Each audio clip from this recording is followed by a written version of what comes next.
Welcome into a brand new Tuesday Scramble. It's March 22nd, 2022. I'm Rick Gehman. That right there is Andy Lack. And Andy, oh boy, we've got ourselves not one interesting event. We got two PGA Tour events this week.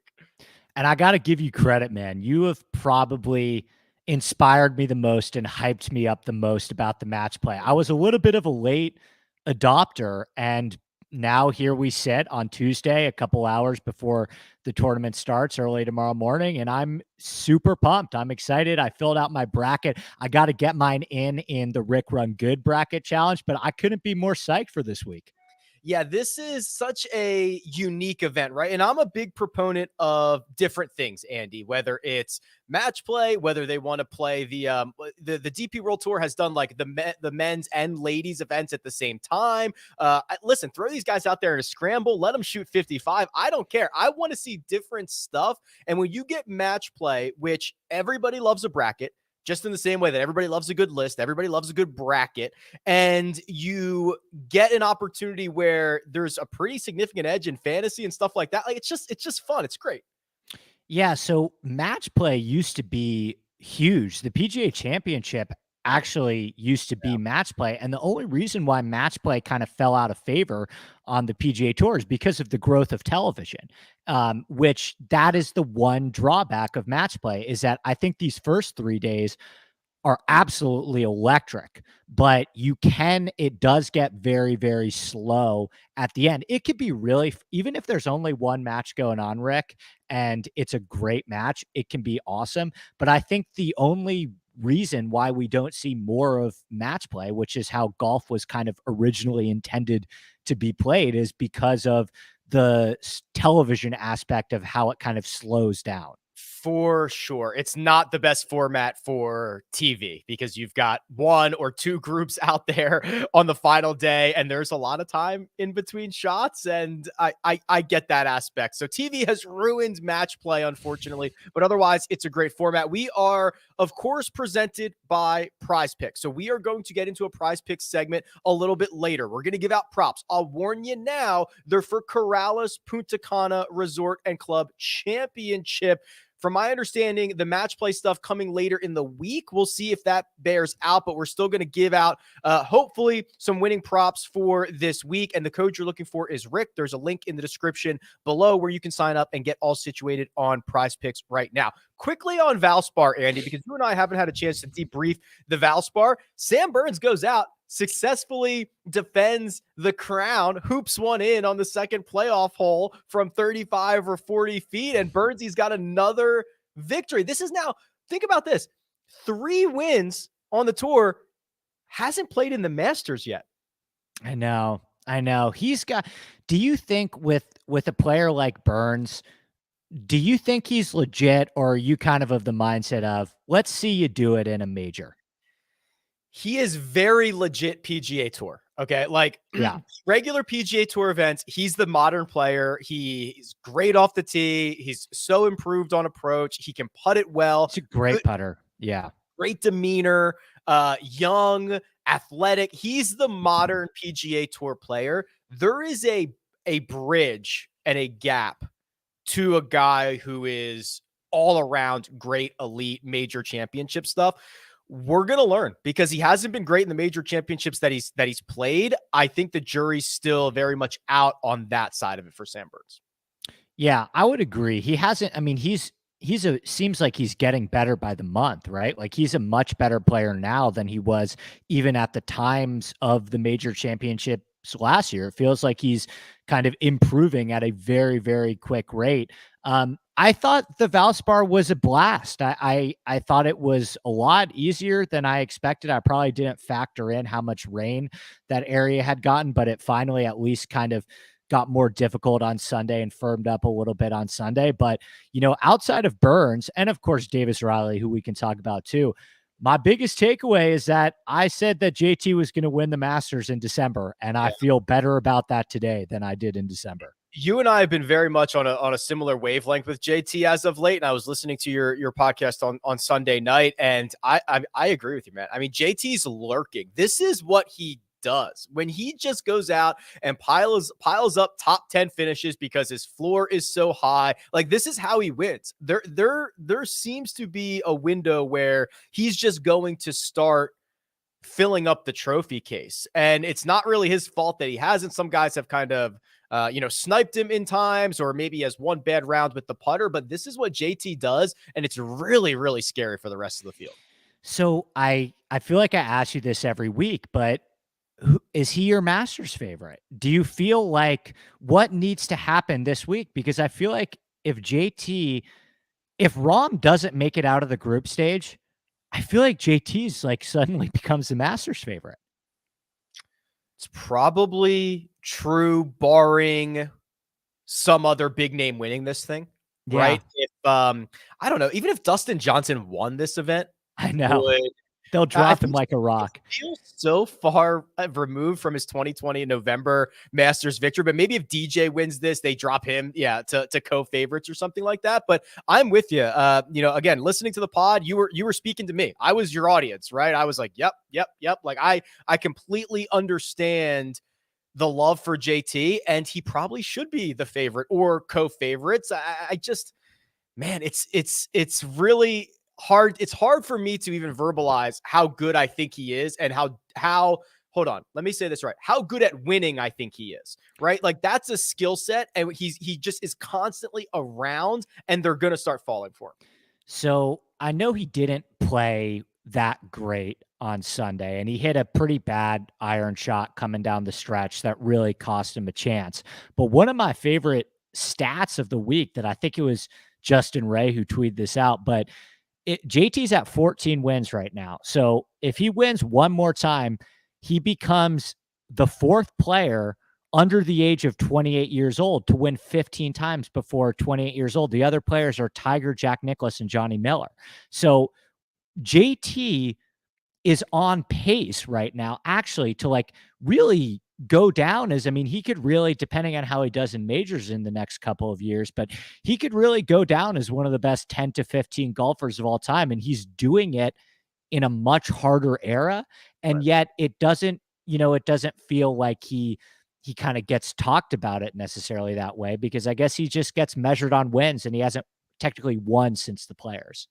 Yeah, fascinating stuff. Real quick on Davis Riley, he's someone who won on the Korn Ferry twice last super season when they combined those seasons. And you and I have talked for months that, the line is so blurred between the Korn Ferry guys and the PGA Tour guys, or guy number 150 and guy number 80. Like it's so blurred. And Davis Riley, man, he doesn't back down. Could have ejected when he made triple early on Sunday, got into a playoff, made a run at it. It was pretty impressive stuff.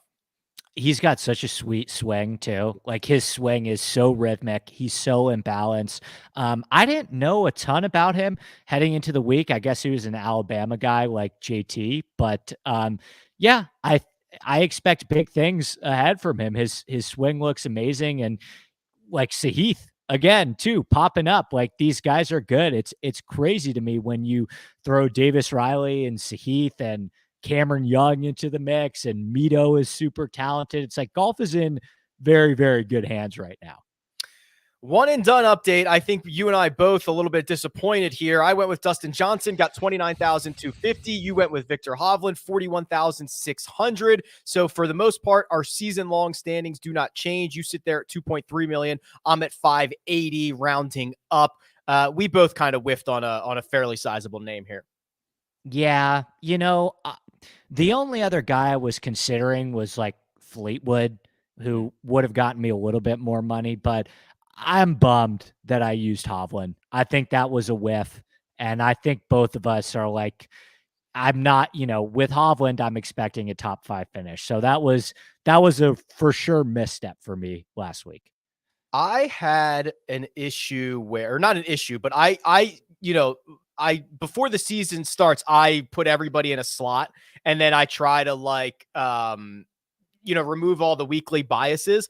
And I don't know how Sam Burns did not originally get into my Valspar spot. Paul Casey was there, and when he withdrew and I went to swap him, I just swapped in, actually, for the season long format, not the one that you and I played together. I swapped in Abe Answer when I should have just swapped in Sam Burns, and I don't know why I did that, because I have Burns for the Valero, and I'm like, you moron. Like, why wouldn't I have just swapped Sam Burns in that spot? I was going to ask you where you had Burns. It's not like there aren't other great courses. I don't even, is he going to play the Valero though? Because that's the concern now. I don't even know if he'll play it. Yeah, that's the tough thing about mapping it out too early, because I do that too. But then you get these surprises where it's like Cam Smith is suddenly not playing this week. Rory McIlroy is suddenly playing the Valero. So yeah, I mean, I don't know. I wish I got a little bit more out of Hovland, but it is what it is. Yeah. All right. Let's change gears here. We're going to get into the match play, talk about some of these groups. We've got PrizePicks stuff to do, and we have a bracket challenge that you can get into as well. But we're going to take a quick break. We'll talk about it on the other side. Andy Lack is not only the co-host of The Scramble, but also produces his own show, the Inside Golf Podcast. It's available twice a week, focusing on course breakdowns, DFS, and betting strategies for every PGA Tour event. Admittedly, I was drawn to Andy for his data-driven approach, which you'll find on his Sunday shows as he breaks down the field. But I'm even more impressed by his passion for course architecture, which offers a different perspective of our great game. Mix those together with insightful and humorous guests who don't take themselves too seriously, and you've got a recipe for a great podcast. Follow Inside Golf Pod on Twitter and download Inside Golf wherever you download podcasts.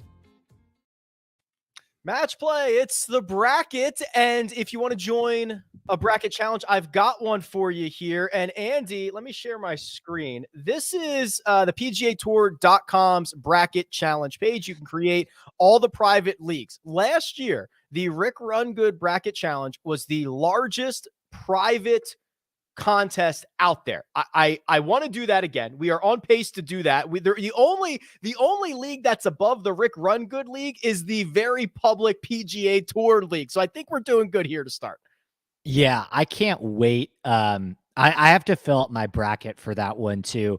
I think filling out brackets are so fun. I think that's why people that don't even like college basketball, it's so easy to get into March Madness. And I don't know about you, Rick, but I've been limping to the Sweet 16 in my college basketball bracket. So I absolutely welcome the chance to kind of reload with some golf. If you want to join this bracket challenge, it is technically private. The link is in the description. The password is Tiger, Tiger. I'm providing prizes for RickRunGood.com into the form of subscriptions and swag boxes. I've partnered with my guys at CBS Sports. They're adding in a $100 gift card to Paramount Plus. So we're piling up the prizes here. That link in the description. Make sure you get yourself involved. Andy, this is a format that at this point in the week, however many years into this, I hope most people realize it's round robin for the first 3 days. They're all playing in groups, and then we're going to move into single elimination. And that is really, I believe that to be a good change. I know it was much more enticing when Tiger Woods could have gotten bounced in the first round or something like that after one match, but you build a great field by guaranteeing these guys that they're going to play 3 rounds. Yeah, and I think part of the reason why they did that was for the fans that are buying tickets to this, they don't want to see Rory get bounced by Antoine Rosner early on Wednesday morning, and then Rory's just done, right? Now you have a situation where you guarantee all of the players in the field at least 3 rounds of golf. So, we tend to have upsets galore in this format, but even if the best players in the world do get upset, at the very least, you're seeing them for 3 days, which I really like. I think the first 3 days of this tournament are some of the best golf viewing we get all year. Yeah, I think so too. And I'll share, if you're watching on YouTube, I'll just kind of scroll through the bracket a little bit here, and you'll see kind of some of the paths to victory if you do escape your group. But Andy, ever since they moved this to Austin Country Club, I think you get a really good mix of kind of risk reward opportunities, which lends itself perfectly to the match play setup. I think what's funny about this course is it's one of those courses on the PGA Tour similar to TPC Sawgrass, similar to TPC River Highlands, similar to Harbor Town, where everyone can compete, right? Your Kevin Kisners and your Matt Kuchars can absolutely compete here. So you throw in the element of all of the variants that we already get with match play, and you add in the fact that this is a course where all 64 of these players can compete if they get hot, and chaos ensues.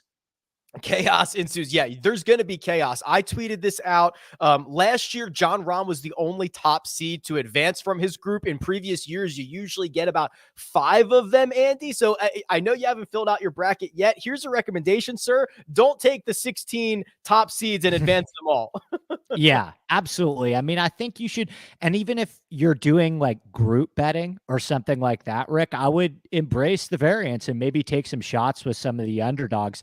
It's a weird schedule spot for this tournament. So a lot of these top elite players are gearing up for Augusta, right? And this is a lot of golf too. Like, the other thing that you have to keep in mind is that this is an endurance test. I mean, we saw how gassed Scotty Scheffler and Billy Horschel were last year, and Billy Horschel is one of the most fit players on the PGA Tour, and Scotty Scheffler is like 23 in his own right too. So there are kind of a lot of like external unquantifiable factors that probably play a bigger role this week, which is not something that you and I generally like to see, but it's fun.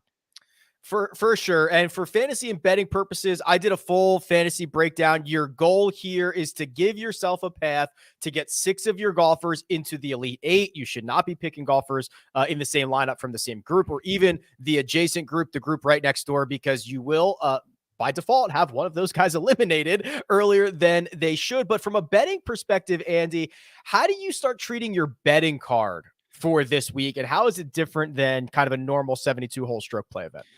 Okay, so what I'm doing is I'm only betting 4 players pre-tournament, and I'm doing one from each quadrant. I did the same exact thing.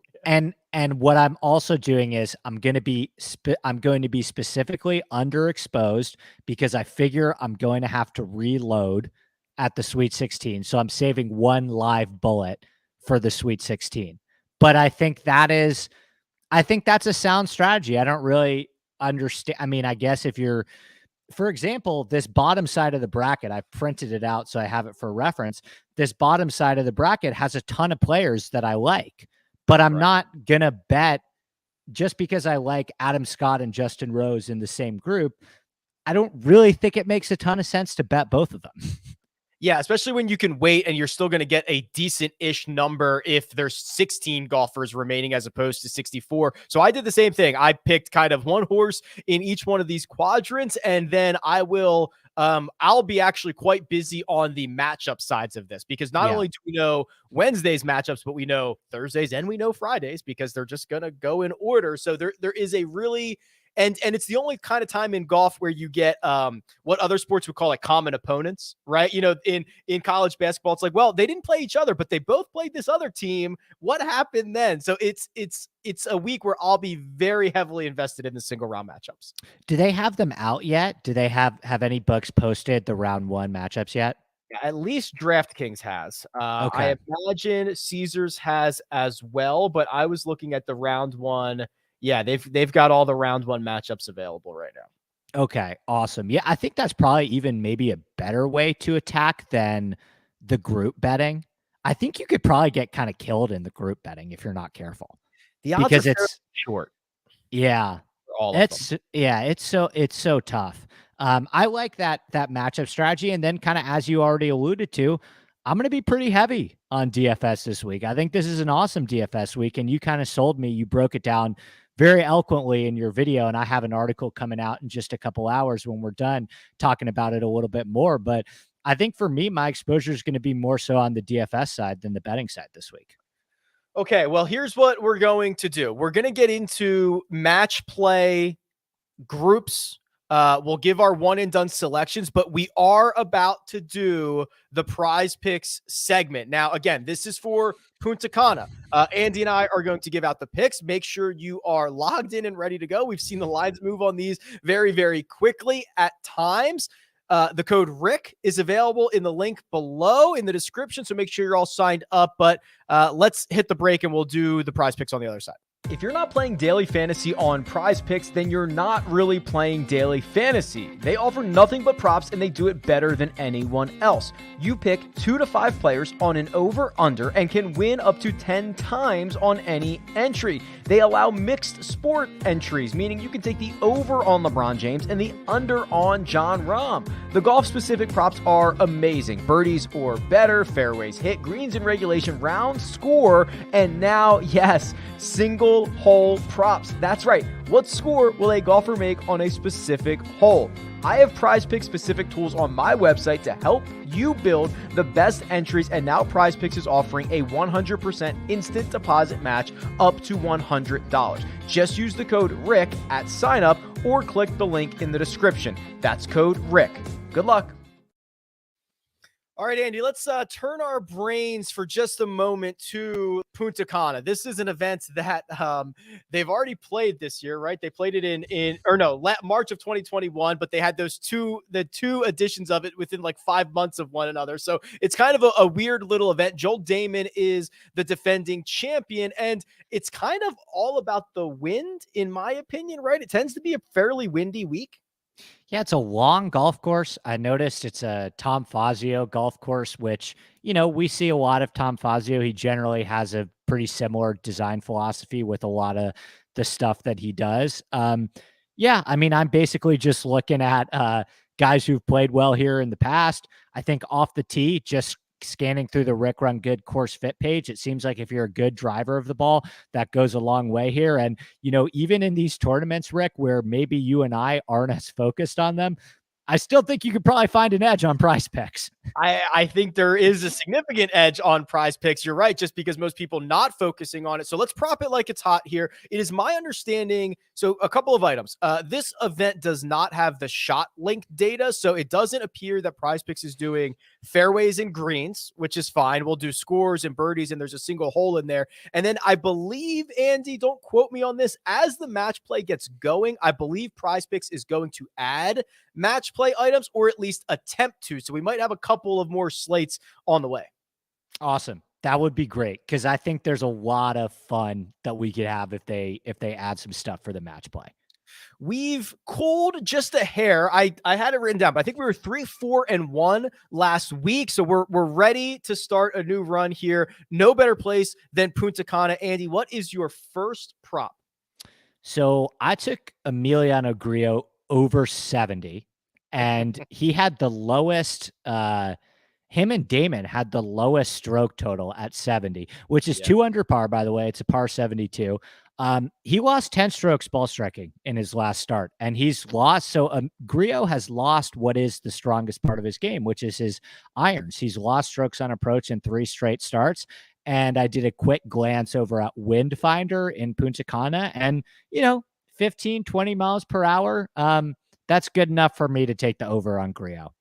It is amazing, because I went and did all my research. I was looking through, I was getting ready to put my picks into the outline. I got into the outline and saw you already had Emiliano Grillo over 70. And I was like, yep, so I could not endorse this more. We've seen this with other guys. We've seen it with Ricky Fowler in the putter, Gary Woodland trying to come back, but it's been 18 months. Like, when guys lose their best part of the game, it is generally a long turnaround to get back to it. Yeah, absolutely. That's another good example. I'm trying to think of some other guys that's happened to, but yeah, with Grillo, I think it's a weak field, right? And Grillo, he already has the coastal thing. So I think it's a little bit more name value with Grillo than it is actual recent form. So I am happy to fade him in this spot. Okay, so Emiliano Grillo over 70 for the first one. Jason Duffner is where I went for my first prop, and I am kind of going with a fade of Duffner here as well. Under 3.5 birdies. He's missed 5 straight cuts. He's 180th on tour in birdie average. It's just not someone whose strength is piling up a bunch of birdies. And if we do get those wins, because I looked at at Windfinder as well, Andy, and it's going to be windy, as it always tends to be in Corrales, that I just did not necessarily see a strong path to Duffner making 4 or more birdies. So I'll take the under there and root again. The only thing that's hard about this is, like, as with any unders in sports, you've got to sweat the whole round, or you've got to sweat the whole game, right? It's not like you go over birdies, he makes 4 out of the gate and you can stop watching. It's like, you've got to sweat this one the entire time. And I was interesting because I looked to see the pricing, the DraftKings pricing for Corrales, and I wanted to see just who are the top guys and how the PrizePicks laid out. And it's interesting, the guys that PrizePicks selected for us to choose this week, but I agree with you. I think Duffner is probably the type of player that you want to fade at this stage of his career. All right, going over in the strokes category is your next prop, Andy. Who are we taking over 70.5 on? So I'm leaning into this wind thing. I'm hoping that it's blustery. And again, I think Hudson Swafford, it's basically course history and name value versus recent form. And I'm going to go with recent form here. I understand that Hudson Swafford has won this tournament before, but he's also missed 3 straight cuts. He's not playing good golf right now. And I think the fact that he won here in 2020 is completely baked into the number. And the ball striking is just trending in the wrong direction with him. So I'm going to go with the recent form as opposed to the course history and take Hudson Swafford over 70.5.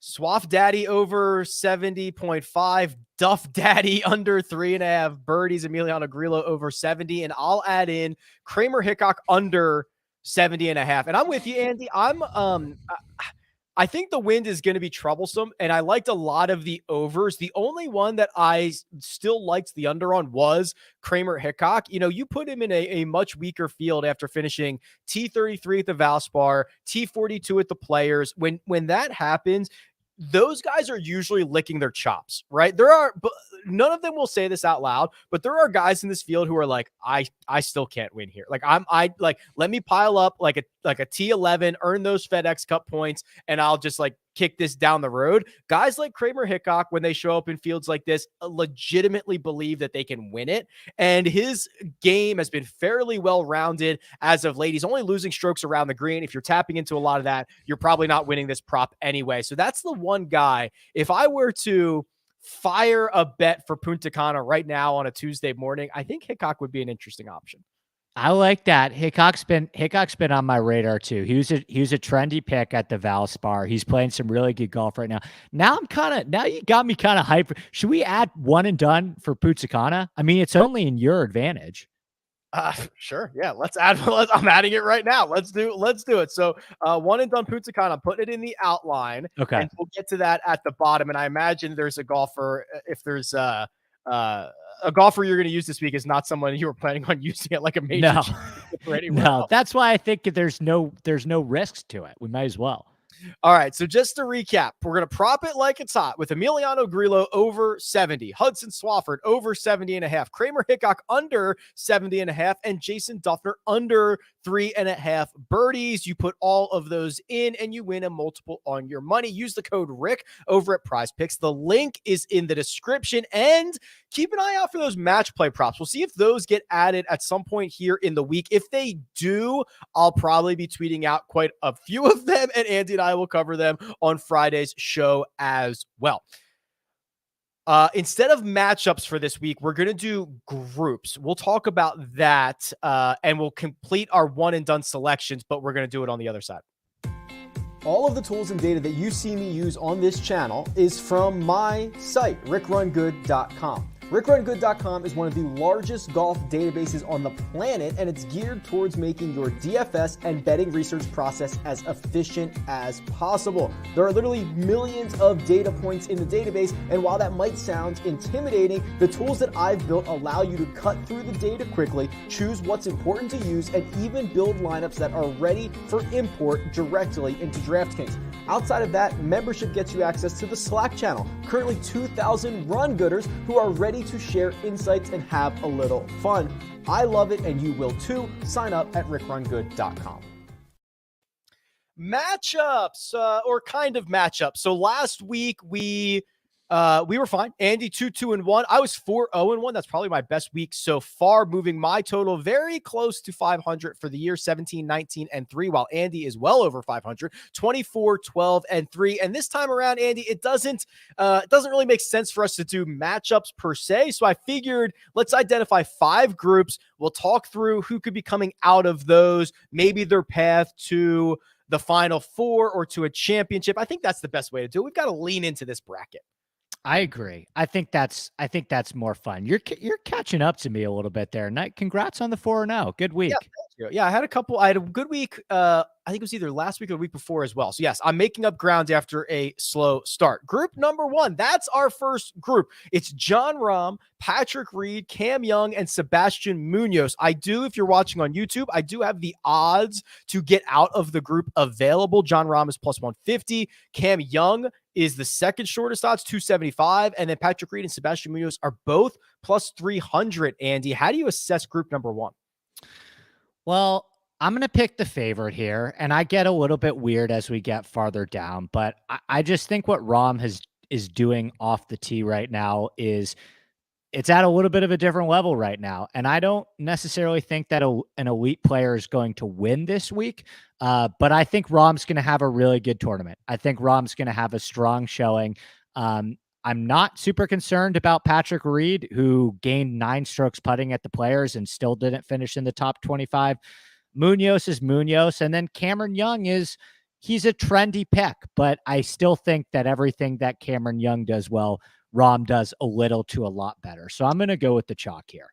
That's definitely true. I did take the trendy side of it, the Cam Young side of it. And there's just this weird thing where guys can play spoiler for other guys. So you have Patrick Reed, who I completely agree with your assessment. I am in no way optimistic about Patrick Reed's chances of success for this week, but can he play spoiler for a couple of holes? Can he play spoiler for a match? We've seen Sebastian Munoz get hot, rattle off a bunch of birdies, a very streaky golfer. That's kind of dangerous in a group. So I think this group, more than a lot of groups, it could kind of be chaos. You have a couple of like really streaky golfers, Cam Young, who has an elite skill set, and you have the number 1 player in the world. I don't know. This group just feels chaotic to me. Yeah, this whole side of the bracket to me too. I'm really grateful that you didn't give us one of group 9, which we haven't even talked about Bryson, but this whole side of the bracket, this was the one side of the bracket, Rick, that I haven't made a bet for yet. I don't know what to do. Oh, interesting. Okay. I'll just tell you, I took Koepka out of this corner. Like 30-1. Yeah, I think 35, but yeah, something like that. So there's if Koepka gets to look his opponent in the eye, I think that's good.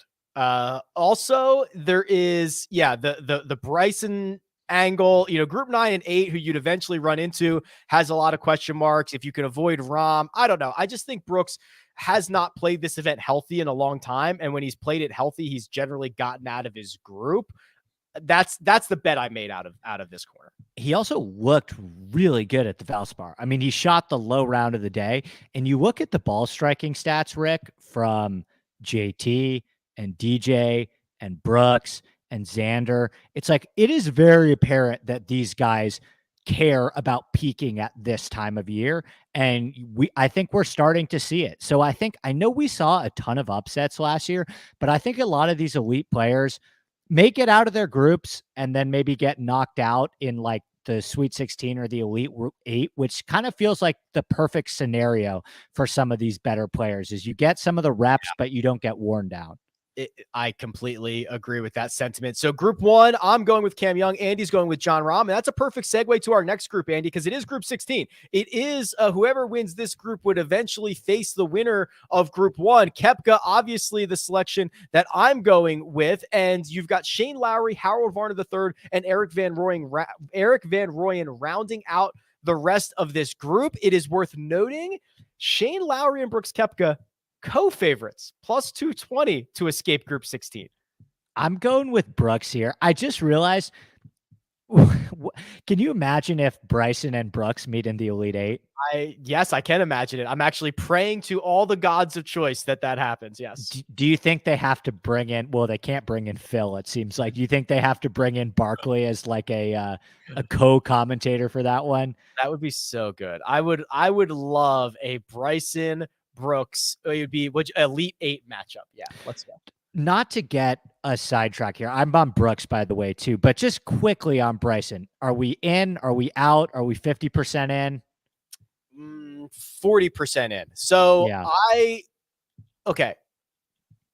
Bryson's skill set is incredibly dangerous in match play formats, in my opinion. agreed.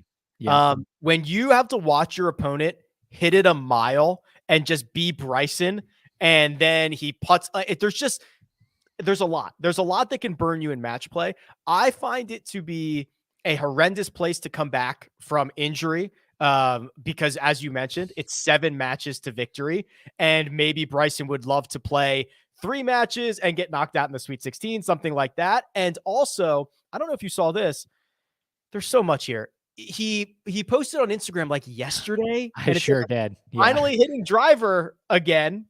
And I know that Bryson is not a reliable narrator. Like, he's not a reliable narrator of how long he's been hitting driver, but I hope he didn't just start hitting driver like yesterday or the day before as he enters match play. Yeah, the tricky thing for me here is I was pretty comfortable taking the wait and see approach with Bryson, but then I saw his group. And I was like, I kind of like this draw for him. I think the issue that I have that scares me with Bryson is I think with most PGA Tour players, you say, okay, if they're playing, we have to assume that they're healthy, right? We have to try and always give them the benefit of the doubt. Bryson is the one guy that I could see like miscalculating that, where I'm like, do I really trust that Bryson knows the best time for him to return? But it's interesting to me. I think he's a worthy shot. Like, if you want to throw $10 on Bryson at 38-1, I don't hate that one bit, but I'm with you. I'm kind of half in, half out. All right, we're together on Group 16 as well. Kepka coming out of the group for both of us. Group 10 is next. That's seemingly one of the groups of death, Andy. The other one probably being Group 5. Louis Oosthuizen, Paul Casey, Corey Connors, Alex Noren. I loved everything about Alex Noren entering the week. I'm still going to take him to exit Group 10, but man, I wish it was not against these names. Yeah, it's a tough group. Louis been pretty good here. Paul Casey's been pretty good here. I'm going to roll with Corey Connors. I think I like Corey Connors' fit on this course, even though he did not play well here last year, but I like him on these shorter positional golf courses where kind of mid to short iron play and accuracy really matters. I'm going to roll with Corey Connors. So we have a head-to-head. Okay, good. So we've got, looking at the odds to get out of the group. Louis is the favorite, then Paul Casey. Louis plus 200, Paul Casey 225, Alex Noren 275, Corey Connors 300. So you're taking the long shot, a 3-1 bet, which is like, I mean, we're splitting hairs here. I'd almost just like to bet the number on Corey Connors. I know, and I felt guilty because I was taking the chalk with Rahm, so I wanted to mix it up. So I may have gotten I may have gone a little bit overboard with this last couple of selections, but I think Corey Connors, like, I'm playing Corey Connors in DFS. I think Connors has a good chance in this group. All right, down to the bottom right-hand corner, we're going to go to Group 6. This is Justin Thomas's group. He's the favorite to exit, plus 165. Kevin Kisner is next, plus 260. Mark Leishman, plus 240. And Luke List at 4-1, plus 400. Andy, how does Group 6 play out to you? So JT is the smart pick. JT scares the living crap out of me. Kisner is probably the trendy pick. But I think Leishman's a sleeping giant. I bet Leishman to win at 80-1. I think this is a good spot for Leishman. I talked about how I like TPC River Highlands. He almost won at TPC River Highlands last year. He's coming in a little bit under the radar because he missed the cut at the Players, but he was on the wrong side of the draw, Rick, so I'm not going to put too much stock into that. And prior to the Players, he was playing some amazing golf. I don't know, Rick, this is more of like a gut feel play, but Billy Horschel, Kevin Kisner, Matt Kuchar, Bubba Watson, that like 40 to 80 to 1 range of mid-tier golfer that's good and can win in a good field, but isn't super elite where you have to worry about them maybe having their mind too much on Augusta. I think Leishman is a sleeping giant this week. I do like that. You might convince me to fire another bet on that. I picked JT out of this group. I avoided some of the chalk in other spots. We talked about how he's just kind of lurking all the time. JT is super dangerous in match play formats, and even outside of this event, plenty of experience in it. I could have gone a lot of different directions out of group 6 and been fairly comfortable with it. I'm just going to take the big boy. Yeah.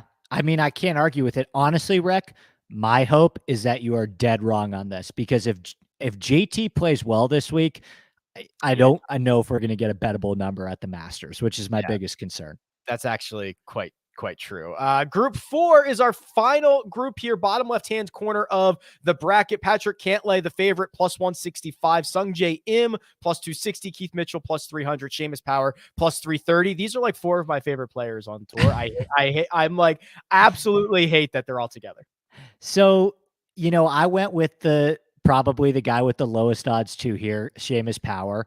The shine's kind of off him, huh, Rick? Like, this was a guy that was 25, 30 to 1 at some tournaments. I know those were in weaker fields a couple weeks ago, but I never thought that he was maybe as good as he was at that kind of peak when he was running super hot. But I don't think he's as bad as he's, being assessed on the odds boards here.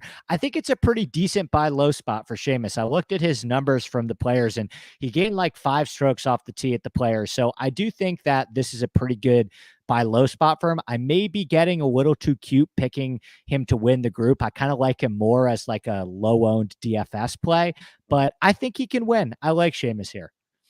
Yeah, I picked Patrick Cantlay to win it all, so I have to advance him out of this group. But I'll tell you what, like the Keith Mitchell model, you talked about John Rahm and how he never loses off the tee. Keith Mitchell never loses off the tee. He can get hot with the putter. We've seen him. Who was his partner? Snedeker at Zurich, where he just like threw Snedeker on his back and just like carries him through a weird format. Keith Mitchell's been playing much better. He is a volatile in a good way golfer for match play. Like before the groupings came out, I was like, all right, let me find Keith Mitchell. Hopefully he has a great path to victory here. I hate it that he's with Power, Sungjae, and Patrick Cantlay. Yeah. Cantlay is another one where I saw his odds slip to 22 to 1. Yeah. And he was like 12 to 1 in big time tournaments a couple weeks ago. That's interesting to me. I think that he probably has the best value out of all the elites in terms of the betting market. It's so strange because I think in a vacuum, he is a devastatingly bad or like difficult match play player to go up against. He is deliberate, almost to the point of annoying. He is super good. He can roll a hot putter, and you're never going to get him flustered. It's like all the worst things you'd have to battle in match play, but he lays eggs sometimes, right? Yeah. And I don't know if it's like he's got to get like the back. I'm worried about him playing 7 rounds, quite honestly, because he's always got that like back thing on the brain. But in a vacuum, I don't know how he doesn't just roll over everybody, but I do have concerns still. I'd be lying if I said I didn't. Wasn't he the guy, Rick? I could be remembering this incorrectly, but wasn't he the guy that did not make it out of the group stage last year, but got really, really unlucky? Okay, I'm glad you brought that up because I would have forgot. So he was like 2-1, and then he lost in the playoff, I think, when they went to sudden death.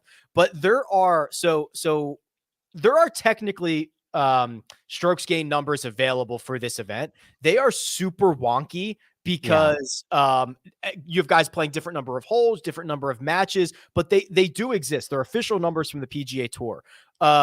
Cantlay was like 2nd in strokes gain total last year, didn't make it out of his group. Billy Horschel won the whole thing, was like 18th or 19th because like, you can play, if you play your B game and someone else plays their D game, you win. If you play your A- game and someone plays their A+ game, you lose. Like there is a lot of luck involved in this.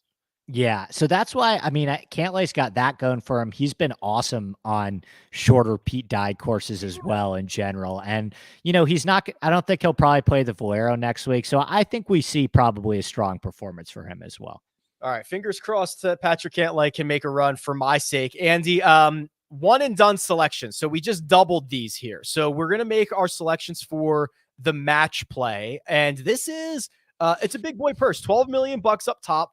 $12 million in the purse, 1.8, I believe, is the number up top. So there's a lot on the line here. And you and I have both gone with kind of, I don't want to say second tier golfers, but like we didn't pick the favorites, so to speak.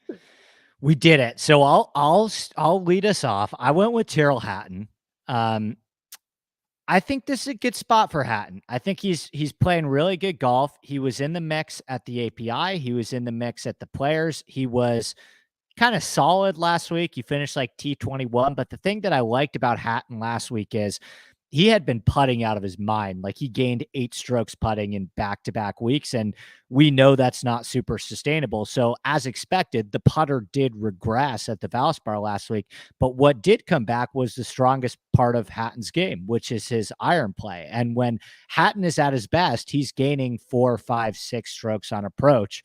And I still think on this course, like if you're looking at one thing, I really want a guy that could get super, super hot with his irons, which is why I almost went Russell Henley here too. So I'm going to go with Hatton. Yeah, I'm going to go with Hatton in this spot. I feel like this is a pretty good spot. If I was going to use Hatton, it probably would have been at a course that we already played, right? Like Bay Hill or something like that. So I think it's a good time to use him.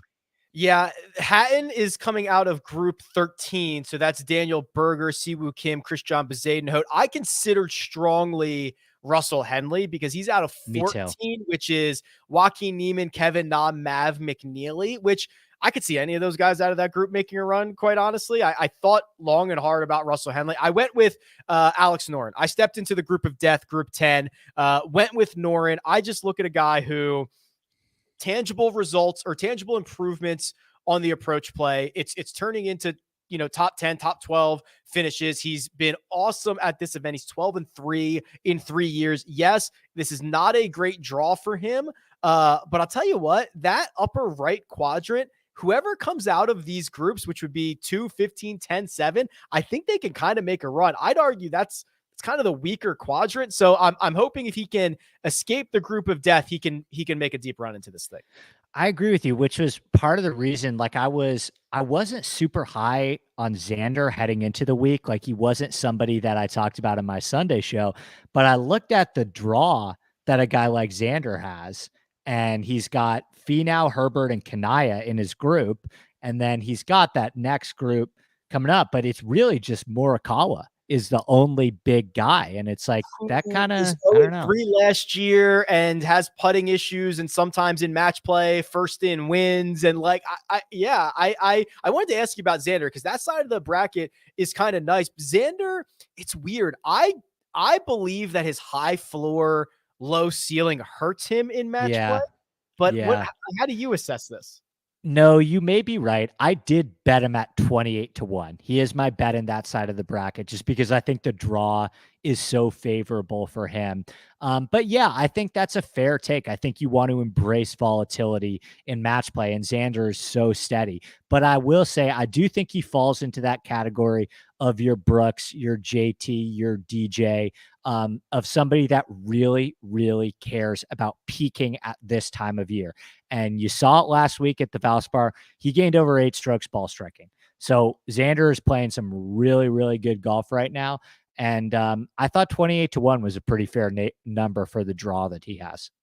Yeah, it is really interesting what Xander is up to. I had one other comment I wanted to make with you about, I think it was about Xander, but now I don't remember what it is. Let me know if it comes to you. I'm always down to talk Xander. You got to twist my arm. Yeah, what was it? Oh well, I don't know. But anyway, let's do our one and done selections for Puntacana, and then maybe I'll think of it here. I'll just go first because I kind of already spoiled it. I'm going with Kramer Hickok. He's the one guy in that field that I bet, and with a couple $100,000 on the line to the winner, I'll roll with him there. 540 is what Damon got last year, so probably about $500,000. Okay, so I'm going to go back to my alma mater and stick with the guy that burned my core four last week, which was looking fantastic until this guy struggled on the back nine on Oh, Friday yeah. afternoon. And that's Alex Smalley. Yeah, And that's Smalley's Alex. Yeah, Smalley's good. I think Smalley's really good at golf. I have been told we missed each other by a year, but I have been told that he just dominate. He's a good, talented player. And, I was looking at the odds very briefly. He's like 40-1 this week, which in an event like Puntacana, I don't really want to go above 40-1. I almost went with Sahith, but I'm going to go with Alex Smalley in a bounce back spot for me. Yeah, you generally don't have to go too far down the board in these events to find somebody who's likely to be in contention. So to recap, I'm going with Norin and Hickok. Andy is going with Hatton and Smalley for our one and done selections this week. Andy, it's a big week. It's a short week. This is going to start Wednesday morning. We'll be back as we usually are on Friday. And before you know it, it's going to be Masters week. But any final thoughts for this Tuesday scramble before we get out of here? I don't think so. I would definitely encourage everyone, embrace this week, right? My article, I'm about to bang it out right after we get hot. So that should be out by around, 3 p.m. Eastern at the latest. And I think it's a blast. I think these first 3 days of golf viewing are really fun, and I'm super excited for it. And we'll talk soon, my friend. I think that's all I got. All right, cool. Well, I'll just close with a couple of housekeeping items then. Our speaking of 3 p.m. Eastern time on Tuesday, that's today. That's the Rick Run Good live chat. That's usually on Wednesdays. I'm going to do it today on Tuesday instead. The link to join the bracket challenge is in the description. The password you're looking for there is Tiger, all lowercase. You can join the largest private bracket challenge on PGAtour.com. And of course, if you have not signed up for PrizePicks, you're crazy. Go ahead and use the code Rick. The link is in the description there. It's a 100% instant deposit match up to $100. All right. That'll do it. Big shout out. Producer Mina behind the scenes doing all the hard work. Andy Lack is available on Twitter at ADP Lack Sports. And you can find me at Rick Run Good. This has been your Tuesday Scramble. Good luck.